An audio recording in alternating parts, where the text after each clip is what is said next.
अस्सलाम वालेकुम रहमतुल्लाह। दोस्तों, मैं हूं डॉक्टर हाफिज मुस्तनसर। पसीडिया एरिथ्रीना एक मेडिसिन है, एक होम्योपैथी जो है ड्रॉप है। ये हम वहां पर इस्तेमाल करते हैं जहां पर हमें एक ऐसा पेशेंट मिले जो ये कहता है कि डॉक्टर साहब हमें नींद नहीं आती। हम जब उससे पूछते हैं कि आपको नींद क्यों नहीं आती, वो हमें अपनी कोई ना कोई बीमारी बताता है।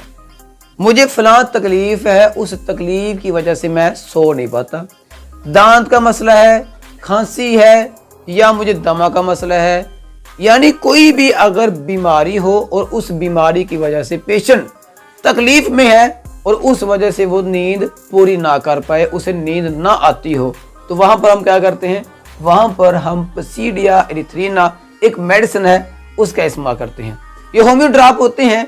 अगर आपका भी ऐसा कोई पोशीदा मसला है या आपकी कोई ऐसी बीमारी है जिसकी वजह से आप जो है सो नहीं पाते, आपकी नींद पूरी नहीं होती, तो आप क्या करेंगे, आप पसीडिया एरिथ्रीना एक मेडिसिन है, होम्योपैथी ड्रॉप है, उसे इस्तेमाल कर सकते हैं। दोस्तों याद रखें, कोई भी मेडिसिन हो, वो हिकमत की मेडिसिन हो, होम्योपैथी मेडिसिन हो या एलोपैथी मेडिसिन हो, बगैर डॉक्टर के मशवरा के वो मेडिसिन हरगिज़ आप इस्तेमाल ना करें।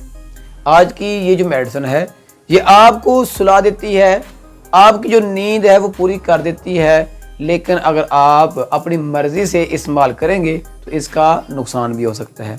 हमारा काम है आपको हर मेडिसिन के बारे में आगाही देना, स्पेशली होम्योपैथी जो मेडिसिन होती है, लेकिन आप जो है इसे अपनी मर्जी से इस्तेमाल ना करें। अगर आपने इसको इस्तेमाल करना है तो पहले डॉक्टर से मशवरा करें, फिर जो है इसको इस्तेमाल कर सकते हैं। तरीका इस्तेमाल जो है मैं अपने हर उस पेशेंट को बताऊंगा जिसको कोई बीमारी होगी। जज़ाकल्लाह।